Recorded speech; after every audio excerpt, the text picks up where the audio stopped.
Hello everyone. UPSC mains answer writing practice में आप सबका स्वागत है। आज हम जीएस 2 का एक क्वेश्चन ले रहे हैं गवर्नेंस पे बेस्ड। नाउ गवर्नेंस में स्पेसिफिकली एक टॉपिक ले रहे हैं हम आईसीटी प्रोजेक्ट इम्प्लीमेंटेशन पे कि हमारा जो आईसीटी प्रोजेक्ट है इसके इम्प्लीमेंटेशन में क्या क्या चैलेंजेस आ रहे हैं। अभी तक ये 100% सक्सेस इसमें हमको क्यों नहीं मिली है। मेरा नाम संतोष है। अगर आप मुझसे जुड़ना चाहते हैं तो इंस्टाग्राम या टेलीग्राम पे little_simple_बुद्धा से सर्च करके जुड़ सकते हैं। इस क्वेश्चन का पीडीएफ आपको मेरे टेलीग्राम पे मिल जाएगा। And also please write answers. जब तक आंसर्स नहीं लिखना स्टार्ट करोगे प्रैक्टिस नहीं होगी, कोई मतलब नहीं होगा। और बाकी सारी चीज़ें हम ना हर क्वेश्चन में थोड़ा बहुत डिस्कस करते हैं कि कैसे क्वेश्चंस को अप्रोच करना है, क्या क्या पॉइंट्स उसमें इंक्लूड करने हैं, कैसे हमको 360 डिग्री पर्सपेक्टिव लेके आना है। तो just keep watching it each day, not just for the question answer कि कैसे क्वेश्चन लिखना है। आपका हर दिन एक टॉपिक जो है वो क्लियर हो रहा है। और जैसा कि 2020 में हमने देखा था, जब हमने 2020 आंसर राइटिंग स्टार्ट करा था तो विद इन 3 मंथ्स काफ़ी सारे क्वेश्चंस रिपीटेशन में आए थे जीएस 1, 2, 3, 4 में 2020 के पेपर में। तो काफ़ी अच्छे चांसेस हैं कि अगर आप 2021 का क्वेश्चन पे दे रहे हो एग्ज़ाम तो काफ़ी सारे क्वेश्चंस रिपीट हो सकते हैं इन वन फॉर्म और अदर। इसलिए please do not miss this अगर आप सिंसियरली प्रिपेयर कर रहे हो तो। Let's come to the question. Okay, question जो है जीएस 2 में गवर्नेंस के अंदर है ट्रांसपेरेंसी अकाउंटेबिलिटी ई गवर्नेंस पे क्वेश्चन है जनरली ये हमारा कि क्या एप्लीकेशंस हैं, क्या मॉडल्स हैं, सक्सेस कितनी है, लिमिटेशंस क्या हैं, पोटेंशियल्स क्या हैं। हम जनरली आज लिमिटेशन पे बात करेंगे। तो क्वेश्चन है कि जो इंफॉर्मेशन एंड कम्युनिकेशन टेक्नोलॉजी का इम्प्लीमेंटेशन बेस्ड जितने भी प्रोजेक्ट्स या प्रोग्राम्स होते हैं वो किसी ना किसी तरह के वाइटल फैक्टर से सफ़र करते हैं कि वो सक्सेसफुल नहीं हो पाते हैं। ऐसे कौन से फैक्टर्स हैं जो आईसीटी के प्रोग्राम या प्रोजेक्ट्स को चैलेंज करते हैं, उनको सक्सेसफुल नहीं होने देते हैं, और हमको ऐसे क्या मेजर्स लेने चाहिए कि उनका एक इफेक्टिव इम्प्लीमेंटेशन हो सके। बहुत ही ज़्यादा सिंपल क्वेश्चन है ये। आईसीटी सबसे पहले बस आपको ये पता होना चाहिए कि आईसीटी क्या होता है, फिर क्या क्या उसमें फैक्टरल इम्प्लीमेंटेशनल चैलेंजेस हैं। बहुत सिंपल है, इम्प्लीमेंटेशनल चैलेंजेस पता होते ही मेजर्स भी ऐसे कि काफ़ी सिंपल हैं, जनरल हैं। तो बहुत सिंपल है, बस इसमें लिखने का स्टाइल पे फ़र्क पड़ेगा कि आप कितने पॉइंट्स इसमें यूज़ कर रहे हो, आपका पर्सपेक्टिव कैसा है, आप कितना कंसोलिडेट कर पा रहे हो, इन सब चीज़ों पे फ़र्क पड़ेगा। कंटेंट देखें, क्वेश्चन में फ्रेमवर्क में ज़्यादा कुछ है नहीं। सबसे पहले आप क्या करोगे, सबसे पहले आप इंट्रोड्यूस करोगे, आप आईसीटी को डिफाइन करोगे कि आईसीटी क्या होता है, किस तरीके से ई गवर्नेंस का प्रोजेक्ट है और क्यों इम्पॉर्टेंट है। उसके बाद आप सीधा आ जाओगे कि ये फलाना चैलेंजेस हैं जिनकी वजह से आईसीटी के इम्प्लीमेंटेशन में सक्सेसफुल नहीं हो पा रहा है। और फिर हम लिखेंगे कि ये मेजर्स हैं, और फिर हम फाइनली एक कंक्लूजन देंगे जिसमें हम अगर कोई रिकमेंडेशन होती है तो अगर कोई इनोवेटिव अप्रोच यूज़ करी गई है किसी स्टेट या लोकल गवर्नमेंट के द्वारा आईसीटी को सक्सेसफुली इम्प्लीमेंट करने में तो वो देंगे, और हमारा क्वेश्चन एंड हो जाएगा। काफ़ी सिंपल है। बस क्या होगा ना कि जनरली अगर आप ये क्वेश्चन लिखोगे तो आप क्या करोगे, चैलेंजेस पे ज़्यादा फोकस करोगे। 2.5 में से 1.5 या 2 पेज तो आप चैलेंजेस में भर दोगे, आधा पेज मेजर्स के लिए रखोगे। तो कैसे क्वेश्चन के मार्क्स मिलेंगे आपको। इसलिए 50-50% वेटेज रखना है ऐसे क्वेश्चन में। चैलेंजेस को दो टाइम, उतना ही मेजर्स को देना है, इक्वल हमको पूरा डिवाइड करके इसको लिखना है। नाउ अच्छा, ई गवर्नेंस के अंडर आता है आईसीटी। आईसीटी में ई गवर्नेंस में ई क्या है, इलेक्ट्रॉनिक। ई इज इलेक्ट्रॉनिक कि हम मिनिमम गवर्नमेंट मैक्सिमम गवर्नेंस की बात कर रहे हैं हम यहाँ पे। तो मैक्सिमम गवर्नेंस क्या है, गवर्नेंस होता है कि जिस तरीके से सरकार अपनी पॉलिसी, अपनी स्कीम्स को ग्राउंड लेवल पे इम्प्लीमेंट करती है वो होती है गवर्नेंस, और गवर्नमेंट होती है जो हमारा इंस्टीट्यूशन है। तो ई गवर्नेंस की हम लोग अब जो स्कीम या जो प्रोजेक्ट्स को सक्सेसफुली इम्प्लीमेंट कर रहे हैं, जो सरकार की स्कीम है, सरकार के जो वेलफेयर मेजर्स हैं, इनको अगर हम इम्प्लीमेंट कर रहे हैं तो उसमें हम electronic media, E is electronic का यूज़ करेंगे, विच इज़ हम यूटिलाइजेशन ऑफ आईसीटी करेंगे, इंफॉर्मेशन एंड कम्युनिकेशन टेक्नोलॉजी, जैसे कि इंटरनेट का यूज़, मोबाइल का यूज़, कंप्यूटर का यूज़, इस तरीके से हम यूजेस करेंगे ना। तो ये पिछले जब से इंटरनेट आना स्टार्ट हुआ है, जब से ऑलमोस्ट हर किसी के हाथ में मोबाइल दिखने लगा है, और इसका ये मान लो कि the density of mobile and the density of internet जब से इंक्रीज हुआ है, जब से कंप्यूटराइजेशन स्टार्ट हुआ है, तब से हमने ई गवर्नेंस की एंड स्पेसिफिकली आईसीटी की बात करना स्टार्ट करा है। इसमें डिजिटल इंडिया और डायरेक्ट बेनिफिट ट्रांसफर ऐसे दो मोस्ट सक्सेसफुल एग्जांपल्स हैं जहां पे हमने आईसीटी को बहुत सक्सेसफुली इम्प्लीमेंट करा है। तो आईसीटी ना सिर्फ गवर्नेंस की एफिशिएंसी को इंक्रीज करता है कि आपके नाम पे एक ओपन है यहाँ पे पेज, गवर्नमेंट के थ्रू आपको आपके काम के लिए कितना पैसा मिला है, जब आपका मन जाए आप इसे खोल के देख लो, और आपके अकाउंट में अगर पैसा नहीं आया है तो आप गवर्नमेंट को अकाउंटेबल ठहराओ कि नहीं आया है, ट्रांसपेरेंसी लेके आ रहा है। इसके साथ ही क्योंकि आप कभी भी घर बैठे अपनी सर्विसेज का यूज़ कर सकते हो, तो आपको ये काफ़ी ईज़ के साथ, बिना ज़्यादा मुसीबत के साथ आपको सर्विसेज मिल रही हैं ना। ऐसे कौन से फैक्टर्स हैं, sorry for the noise, okay, ऐसे कौन से फैक्टर्स हैं जो आईसीटी को इफ़ेक्ट कर रहे हैं? सबसे पहला है टेक्निकल प्रोफिशिएंसी। मोबाइल आपके हाथ में होना और मोबाइल का रेशनली अपने यूज़ के लिए उसका यूज़ करना दो काफ़ी अलग चीज़ें होती है। बहुत सारे गवर्नमेंट ऑफिशियल्स भी ऐसे हैं जिनको अभी तक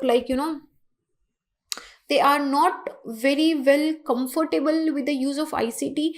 अभी भी बहुत सारे लोग ऐसे हैं जो दे आर लर्निंग कि किस तरीके से हम आईसीटी का यूज़ कर सकते हैं। तो जब तक जो टेबल के इस तरफ बैठता है उसको नहीं पता कि कैसे मैं अपनी टेक्नोलॉजिकल स्किल को डेवलप करूं, किस तरीके से मैं इस प्रोजेक्ट को और ज़्यादा सक्सेसफुल बना सकता हूं, तब तक टेबल के उस एंड छोर पे जो हमारा बेनिफिशियरी है उस तक वो जो बेनिफिट है वो पहुंचेगा नहीं। तो टेक्निकल प्रोफिशिएंसी है दोनों जगह पे, इम्प्लीमेंटेशन के अंदर भी और एंड यूजर दोनों के अंदर। Now lake of extensive field trial भी है। जब भी कोई नई टेक्नोलॉजी डाली जाती है तो बहुत प्रॉपर उसमें पहले पायलट प्रोजेक्ट्स चलेंगे, फील्ड ट्रायल्स होंगे उसमें, फिर उसकी रिपोर्ट बनेगी, एनालिसिस होगा, फिर उसको बड़े एरिया पे इम्प्लीमेंट करा जाता है। तो गवर्नमेंट अभी इतना प्रॉपर फील्ड ट्रायल करे बिना नई टेक्नोलॉजीज़ को इम्प्लीमेंट कर रही है। जैसे कि नई गवर्नमेंट की कोई वेबसाइट आती है तो बहुत बार इसकी एबिलिटी बहुत कंस्ट्रेंड हो जाती है, ये सिर्फ कुछ नंबर ऑफ एक्टिव यूजर्स को ही उसमें हैंडल कर पाती है। तो अगर एक्सटेंसिव ट्रायल नहीं कंडक्ट करे जाएंगे तो ये वेबसाइट कोलैप्स हो जाएगी ओवरलोड की वजह से, और इसमें बहुत सारी कमियां मिलेंगी।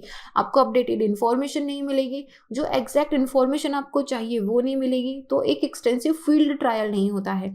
Lake of simplification also. हमारी कंट्री के अंदर एजुकेटेड होना और डिजिटली एजुकेटेड होना दो काफ़ी डिफरेंट चीज़ें हैं। स्पेशली जो हमारे 30, 40, 50 के हैं अभी इस टाइम पे, उनमें से काफ़ी सारे लोग ऐसे हैं जो बहुत टेक्नोलॉजिकली इक्विप नहीं हैं। They are like a little technologically handicapped, उनको नहीं पता कि कैसे यूज़ करते हैं। उसमें अगर कॉम्प्लिकेटेड बना दिया जाए कि आप पहले ये लिंक खोलो, फिर वहाँ से वो लिंक खोलो, अब इसमें ये डालो, इसमें ये अपलोड करो, वो अपलोड करो। Now these are the things एक सिंपल सिटीजन नहीं समझ सकता अगर वो टेक्नोलॉजी के साथ वेरी वेल वर्स्ड नहीं है। तो ये एक डिफ़िकल्टी है कि प्रोसेस का सिंप्लीफिकेशन नहीं है। इसकी वजह से जो गवर्नमेंट की ऑनलाइन सर्विसेज हैं उनका यूटिलाइजेशन नहीं हो पा रहा है पूरी अच्छी तरीके से। लो डिजिटल लिटरेसी है, लिटरेसी रेट हमारे 73-74% आ गई है, लेकिन जो डिजिटल लिटरेसी है कि फ़ोन को देखो, फ़ोन उठा लो, व्हाट्सअप कर लो, आप फ़ोन कर लो किसी को, आप गूगल पे कुछ देख लो, दीज आर डिफरेंट थिंग्स। लेकिन सरकार ने आपके लिए जो ऐप बनाई है, सरकार ने आपके लिए जो वेबसाइट बनाई है, सरकार ने आपके लिए जो आईसीटी के प्रोजेक्ट चलाए हैं, उसको अपनी सर्विसेज के लिए कैसे यूज़ करना है, that is a totally different thing. ठीक है, तो कभी भी लिटरेसी को डिजिटल लिटरेसी के साथ मत कनेक्ट करना। जनरली ये माना जाता है कि if you are literate then you can digitally work also. बहुत सारे लोग आपको ऐसे दिखेंगे जो शायद स्कूल नहीं गए होंगे but they are very well worth in technology. तो एक तो डिजिटल लिटरेसी कम है हमारी, फिर दूसरा पुअर कनेक्टिविटी। इंटरनेट इतना कम आता है, किसी गांव के एरिया में चले जाओ, आपका गूगल का जीमेल नहीं खुलता है, इंटरनेट व्हाट्सएप पे कोई वीडियो या कोई फोटो डाउनलोड अपलोड नहीं होती है।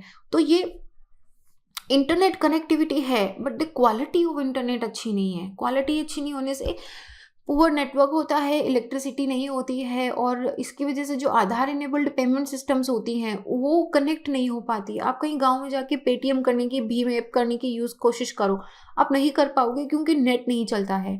कॉमन सर्विस सेंटर्स जो CSCs होते हैं वहाँ पे प्रॉपर इंफ्रास्ट्रक्चर नहीं है। कभी कभी इनको जो ग्राम पंचायत में एक कमरा दे दिया जाता है, कंप्यूटर दे दिया जाता है, वहाँ पे बिठा दिया जाता है ना, वहाँ पे वो स्किल फोर्स नहीं होती है, या तो स्किल लेबर नहीं मिलती है, या जिसको जो थोड़ा बहुत कंप्यूटर आता है उसको बिठा दिया जाता है। फिर उनको पूरे गांव पे एक सीएससी होता है तो वो कितना हैंडल करेगा। लास्ट माइल कनेक्टिविटी नहीं होती है, इंटरनेट फास्ट इंटरनेट की अवेलेबिलिटी नहीं होती है, उनको कोई ट्रेनिंग नहीं दी जाती है।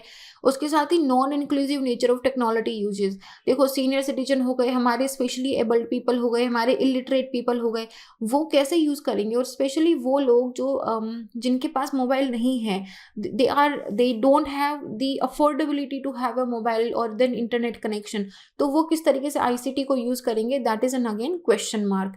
इसके अलावा एरर और ओमिशन हो जाता है टेक्नोलॉजी के इम्प्लीमेंटेड में, जैसे आधार है ना, वो आप आधार से पेमेंट कर रहे हो ना, आपने पढ़ा होगा कहीं पे, I am sure you are very well aware with this, कि जो लेबर पीपल होते हैं उनकी जो हमारा थंब प्रिंट होता है, हमारा जो फिंगरप्रिंट होता है, ये बहुत बार डिस्ट्रॉय हो जाता है। इसकी वजह से ये आइडेंटिटी मिसमैच हो जाती है, उनको सर्विसेज नहीं मिल पाती हैं।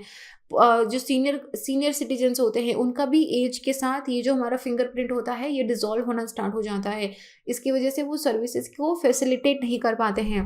Then privacy concern, cyber security की वजह से जितनी ज़्यादा डिजिटल टेक्नोलॉजी बढ़ रही है उतनी अवेयरनेस नहीं बढ़ रही है। एक सिंपल आम आदमी को नहीं पता कि डिजिटल थ्रेट क्या होता है, साइबर थ्रेट क्या है, कोई उसके अकाउंट में फ़ोन में हैक करके कैसे उसका अकाउंट में से सारा पैसा ट्रांसफ़र कर सकता है, ये नहीं पता। दो privacy is a fundamental right, but privacy हो गई या ऑनलाइन सिक्योरिटी या डेटा थेफ्ट हो गया, एक ऐसी चीज़ है जो अभी सिर्फ पेपर में है, अभी इसको इतना इम्प्लीमेंटेड नहीं करा गया है। Then we have the geographical and the weather related problem also, जैसे नॉर्थ ईस्ट का टेरेन है, वहाँ पे तो नेटवर्क आता ही नहीं है। आपके फ़ोन में सिंपल फ़ोन करने के लिए नेटवर्क आ जाए अंडमान निकोबार लक्षद्वीप में तो वही बड़ी बात होती है, इंटरनेट कनेक्टिविटी तो बहुत दूर की बात है। या फिर अगर कोई नेचुरल क्लैमिटी हो जाती है, साइक्लोन हो गया, सुनामी हो गया, अर्थक्वेक हो गया, जिससे पूरी सर्विसेज कम्युनिकेशन जो है वो डिस्ट्रॉय हो जाता है। पर्सन टू पर्सन इंटरेक्शन, अच्छा इसका फिर मतलब ये तो सारे टेक्नोलॉजिकल चैलेंजेस हो गए। नॉन टेक्नोलॉजिकल में ये भी है कि ऑफिस में जाते थे, दो लोगों से बात करते थे, जान पहचान बढ़ती थी, वो एक जो सोसाइटल टच होता है, कम्युनिटी इंटरेक्शन होता है, वो कंटिन्यूसली लूज होता जा रहा है। इजी टू मेक एक्सक्यूजेज, अभी एक्सक्यूजेज थोड़े ज़्यादा आ गए, सर इंटरनेट नहीं चल रहा था, सर सर्वर डाउन है, सर वो तो सिंपल है बस अपलोड नहीं हो रहा, पता नहीं सर सिस्टम में कुछ एरर है। तो लाइक जाहिर सी बात है इसकी वजह से होगी, बट हाँ अगर आप सिंपल हाथ से ले जाके मैनुअल पहले पेपर दे देते तो उसको रिजेक्शन का कोई पॉइंट नहीं होता था, अभी उसमें रिजेक्शन के ज़्यादा चांसेस हो गए हैं। Non uniformity of the site maps also, government की जितनी भी वेबसाइट्स में कंटेंट है वो इजी टू एक्सेस होनी चाहिए, दैट इज़ नॉट देयर। तो गवर्नमेंट ने सेकंड टाइप ऑफ क्वेश्चन किया था हमारा कि गवर्नमेंट ने क्या मेजर्स लिए हैं इस चैलेंज को ओवरकम करने के लिए। सबसे पहली बात है डिजिटल लिटरेसी लेके आओ, ठीक है, सिंपल सी बात है, डिजिटल लिटरेसी लेके आओ। जब तक डिजिटल लिटरेसी नहीं होगी, आपके हाथ में चाहे फ़ोन होगा लेकिन आप उसे यूज़ नहीं कर पाओगे। कनेक्टिविटी, भारत नेट एक ऐसा प्रोजेक्ट है जिसमें पूरे 2,50,000 गाँवों को कनेक्ट करा जाएगा ब्रॉडबैंड के साथ, फास्टर पेस के साथ। इस पे काम चल रहा है, काफ़ी हद तक पूरा हो गया है। डिजिटाइजेशन ऑफ द सर्विसेज, जितनी भी डिजिटाइज सर्विसेज हैं चाहे वो उनको इस तरीके से डिजिटाइज करा जाए कि वो इकोनॉमिकली इंक्लूसिव हो, सोशल ट्रांसफॉर्मेशन की हो, जैसे digital India, make in India, skill India, हर एक इंसान के लिए अवेलेबल हो, चाहे वो किसी भी एज कैटेगरी का हो, किसी भी सोशल सेक्टर के अंदर आता हो। इसके अलावा हमको सबसे पहले सूटेबल इंफ्रास्ट्रक्चर करना पड़ेगा, जैसे कि हमारे कॉमन सर्विस सेंटर्स थे, वहाँ पे हमको पहले तो इंफ्रास्ट्रक्चर दो, उनको कंप्यूटर दो, इंटरनेट कनेक्शन दो, उनको ट्रेनिंग दो, स्किल लेबर लगाओ और एक की जगह 10 लगाओ ताकि पूरे गांव को सर्विस मिल सके। हमको इंक्रीज़ करना पड़ेगा इन्वेस्टमेंट ह्यूमन कैपिटल फॉर्मेशन के अंदर, क्योंकि देखो काफ़ी जगह पे गवर्नमेंट इस चीज़ के लिए 100 या 200 MB का जो डेटा होता है वो फ्री भी प्रोवाइड करती है आईसीटी प्लेटफॉर्म पे। हमने देखा होगा गूगल ने एक पायलट प्रोजेक्ट भी चलाया था जिसके अंदर आपको रेलवे स्टेशन पे फ्री इंटरनेट मिलता था ना। उस इंटरनेट का यूज़ कैसे हुआ that is a total different report, but the point is कि फेसबुक हो गया है, गूगल हो गया है, they are working with the government और इस तरह के मॉडल डेवलप हो रहे हैं जहाँ पे लोग जो गवर्नमेंट के पोर्टल्स हैं उनको बिना किसी इंटरनेट चार्जेस के यूज़ कर सकते हैं, आपको कोई इंटरनेट चार्ज वहाँ पे नहीं लगेगा। Government universal service obligation fund की कॉस्ट के थ्रू इसको लेगी। Now changes in design and structure, इसको इतना यूज़र फ्रेंडली बनाया जाए कि कोई भी स्पेशली एबल्ड पर्सन हो गया या सीनियर सिटीजन हो गया वो उसको यूज़ कर सकते हैं बिना किसी मिडल मैन के, बिना किसी की हेल्प के। डिजिटल लिटरेसी हो गई, जैसे आईटी क्लब एक ई किड्स है जो केरला के अंदर बनाया गया स्टूडेंट्स ने। इसके अंदर क्या होता है कि स्कूल के अंदर बच्चों के साथ में उनके पेरेंट्स या जो ग्रैंड पेरेंट्स हैं उनको भी ये जो हमारी आईसीटी की एजुकेशन है, इंटरनेट एजुकेशन, डिजिटल लिटरेसी जिसे बोलेंगे हम, वो दी जा रही है। देन प्राइवेट सेक्टर को इन्वॉल्व करना सीएसआर फंड के अंदर, ताकि वो उस सीएसआर फंड के थ्रू डिजिटल ट्रेनिंग दे, टेक्नोलॉजिकल सॉल्यूशंस दे सोसाइटल नीड्स के लिए। इंटीग्रेटिंग लोकल लैंग्वेज, ये सबसे बड़ा प्रॉब्लम है। अगर किसी को, मान लो हमारे गांव के अंदर काफ़ी सारे लोगों को हिंदी बोलना आना, हिंदी समझ में आना, काफ़ी अलग चीज़ें होती है। तो अगर लैंग्वेज बैरियर हो जाता है उनको, वो वेबसाइट में कंटेंट क्या लिखा है they are not able to understand, तो हमको इसको लैंग्वेज फ्रेंडली बनाना पड़ेगा। Then plugging the digital dividend also, there is a huge digital dividend. Digital dividend का मतलब क्या है कि लोगों में अंतर है, जिस तरीके से वो डिजिटल इनका इंफ्रास्ट्रक्चर का यूज़ करते हैं, जैसे रूरल एंड अर्बन। अर्बन में आपको बहुत दिखेगा कि बहुत सारे लोग मोबाइल यूज़ करते हैं, इंटरनेट यूज़ करते हैं, रूरल में इतना नहीं है। Then male versus female also, then old age people versus youth people, यहाँ पे आपको डिजिटल डिविडेंड दिखेगा। तो इसको हमको ओवरकम करना पड़ेगा। इफेक्टिव गाइडेंस मैकेनिज्म करना पड़ेगा कि एक सिंपल कॉल करो and there is somebody to help them. Publicity करनी पड़ेगी, that is even more important, क्योंकि बहुत बार सरकार इतनी अच्छी स्कीम्स लेके आती हैं, इतना बढ़िया उसमें सब कुछ होता है, लेकिन लोगों को पता ही नहीं होता है कि ऐसा कुछ है क्या। तो सबसे पहले पब्लिक को पता होना चाहिए कि सरकार ऐसी स्कीम लेके आई है। फिर जब लोग उसको यूज़ करना स्टार्ट करेंगे तो पता चलेगा कि अच्छा ये वाली कमी है, इसको दूर करा जाए, ये कमी आ रही है, इसको दूर करा जाए। इस तरीके से पब्लिसिटी अवेयरनेस के साथ में जो लूप होल्स हैं उनको भी फिल करा जाएगा। तो आईटीसी का अडॉप्शन एक्चुअली जो है वो उसके अपने इनहेरेंट बेनिफिट्स हैं। ये एफिशिएंसी इंक्रीज करती है, अकाउंटेबिलिटी लेके आती है, ट्रांसपेरेंसी होती है, इसमें फ्लेक्सिबिलिटी इन ऑपरेशंस होती है, इसकी जो रीच है वो बहुत दूर तक है, आपको बार बार ऑफिस नहीं आना पड़ेगा, कोई भी इसे यूज़ कर सकता है, आपको ट्रांसपोर्टेशन कॉस्ट नहीं लगेगी। तो इट हैज़ मल्टीपल एडवांटेज, और ये हमारे जो बहुत सारे एसडीजी के गोल्स हैं उनको भी अचीव करने में हेल्प करेगा। बट द पॉइंट इज़ कि हमको इसका जो मेजर्स हमने बात करे हैं, we have to take these measures to successfully implement the ICT programs. Simple question है, ई गवर्नेंस पे क्वेश्चन आ जाए, चाहे आईसीटी पे क्वेश्चन आ जाए, किसी भी तरह का टेक्नोलॉजी से रिलेटेड अगर क्वेश्चन आता है गवर्नमेंट का जिसमें टेक्नोलॉजिकल चैलेंज की बात करी जाती है, इस कंटेंट को लिख दो, this is again a universal content. Cool. So ये था हमारा question, do write the answer. इस क्वेश्चन का पीडीएफ आप मेरे टेलीग्राम से डाउनलोड कर सकते हो। And this is it in this video, I will see you guys in the next. Till then be happy. जय हिंद।